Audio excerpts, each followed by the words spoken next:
This is really stiff. Nice. You think it'll soften up though? I don't know. It feels like it's got some kind of a really stiff core in it. Yeah. It should soften It's up like somewhat. flicks But are really difficult with it. Yeah, You don't use nylon at all? yeah. I love nylon actually. Wow. oh, wow. Interesting. Interesting. Yeah, because to get a roll on this one, a flick is gonna be better with this one Oh, because wow. Nice. Look at the Uh, match. I got it. I was the only one that could get it cracked Yeah. here. Whoa! Oh. Wow. Like- For the folks watching, this is Chris McDaniel. Is yeah, that- Chris McDaniel. Is that your that's actual it. real name? Or That's stage my name? actual real Where are name. you from? I have no stage name. We do the boring stuff first. You said where are you from? I'm originally from Southwest Louisiana, right across the border from Texas. Oh wow. And I started learning trick roping in Nashville. Actually, I was working at Opryland and working for Larry Gatlin. And Larry was the third Will Rogers in the Will Rogers Follies. He learned from Vince Bruce and got me in touch with Vince. And How old were you at that time? in my 30s, 36. What did you do prior to that? 37.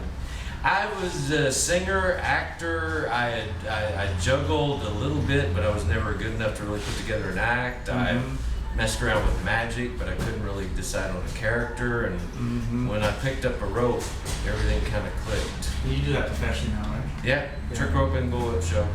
Nice. Well, we don't have a lot of whip people. I was selling it gotten into whips in the 80s, but I always thought it had tremendous appeal, for an audience because of the noise factor. It's got the drama. You don't have the issues with fire and worrying about, fuels and fire department and so on and so forth. But for people that like that danger and the noise, it seems like a great crowd. And skill is there too. And it's a great thing to open a show with. It can get your crowd together and in line quickly. Perhaps it's a prop that hasn't taken off as much because there is a lot of skill. You can, not to take away from torches, but you can juggle 3 torches pretty easily if you juggle 3 clubs. The whip cracking, doing accuracy stuff is not easy. It's not easy, but it's easier than trick roping. And you will see very shortly that whips are, right now, having a boom, period. Well, we're So experiencing a little bit. we're hitting it right now because the skills, I can teach you how to do most of the basic cracks with a whip a lot quicker than I can teach you how to do most of the basic skills with the trick rope. You find that an audience appreciates the skill act with whips, the various skills that you do? Oh, definitely. You haven't seen him do it? Well, I know, but I mean, some of these things are, require a lot more finessing. Like roping tricks, like the butterfly. It looks easy, but I gave up working on that because I never put enough time. It's a ridiculous trick. It's very, very difficult, right? And it looks like it's nothing.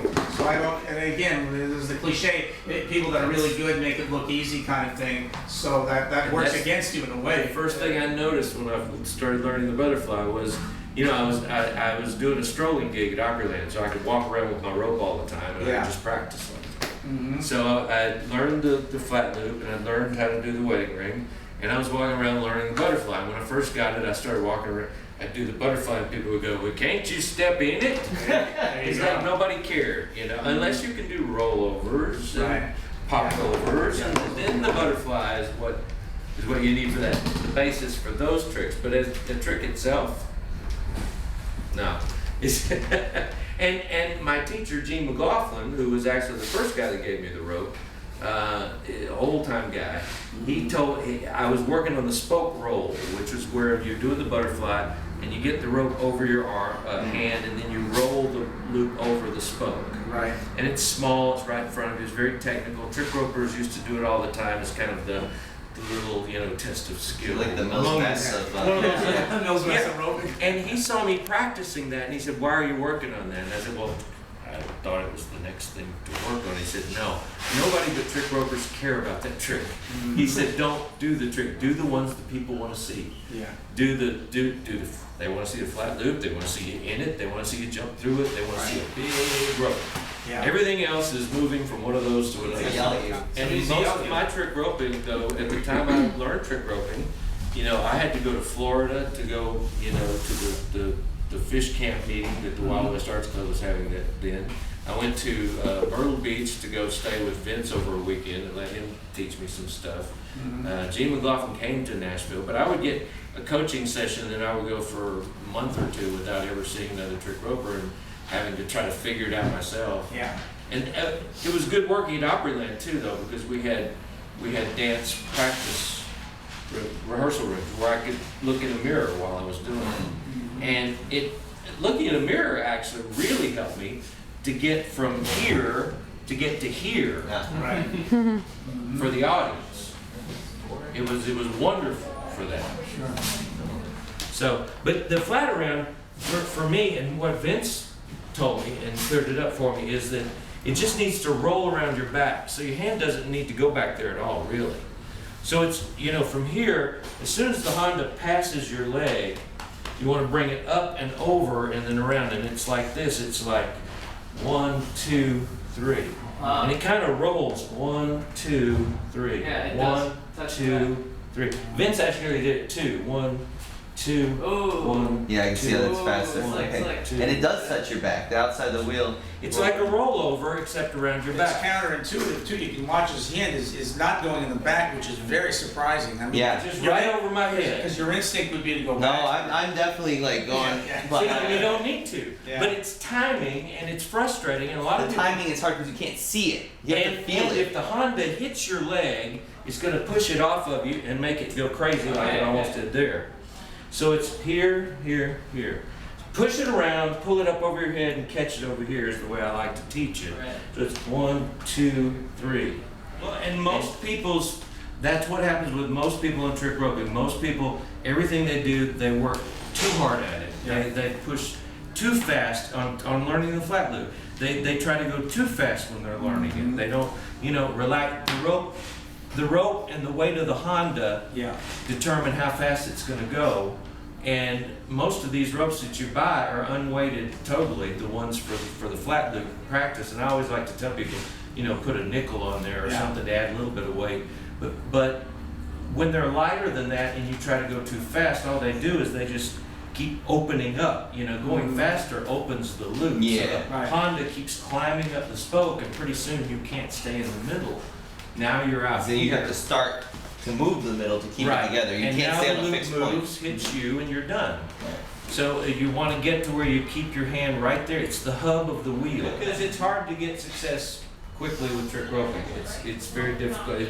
To me, it's one of the most difficult physical manipulation skills. And I've dabbled in a lot of them. But to me, it's one of the most. And that's why we don't have that many new trick ropers learning.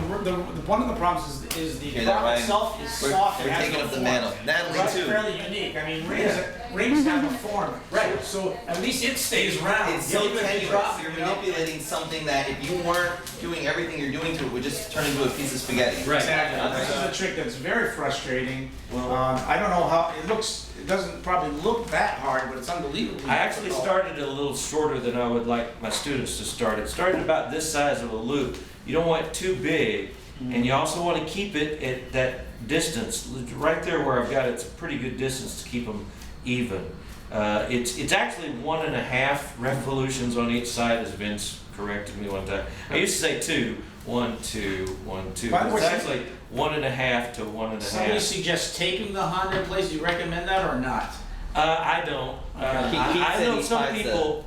I know some people who like sew it together until they got the trick, and then they clip Yeah. the thread. I don't believe in that. I just believe in learning. I don't either.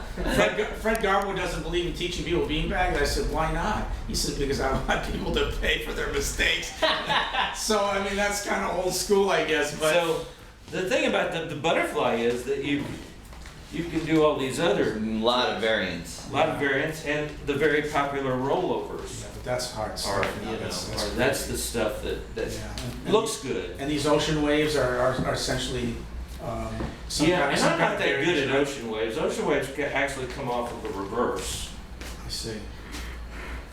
And I'm not that good at reverses because I just don't do them that much.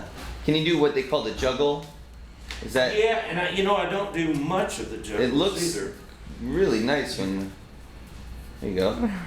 And you can with the Texas. And you know, skip, Angelo will do that Yeah. forever. he does a lot of juggling. But it gets bigger when you do it. I see.